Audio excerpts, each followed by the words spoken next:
વેપારીઓ અને સીસીઆઈ વચ્ચેની મડાગાંઠ ઉકેલાઈ. હવે વેપારીઓ દ્વારા સીસીઆઈ સાથે કરાર કરવામાં આવશે, જે બાદ સીસીઆઈ દ્વારા ટેકાના ભાવે કપાસની ખરીદી શરૂ કરવામાં આવશે.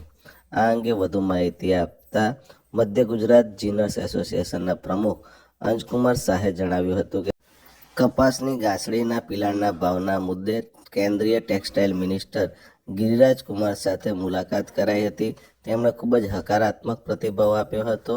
ત્યારબાદ આ અંગે એગ્રીકલ્ચર ડિરેક્ટર તેમજ સીસીઆઈના સીએમડી સાથે મિટિંગ કરાઈ હતી. આ મિટિંગમાં પિલાણના ભાવો અંગેની મડાગાંઠ ઉકેલાઈ છે.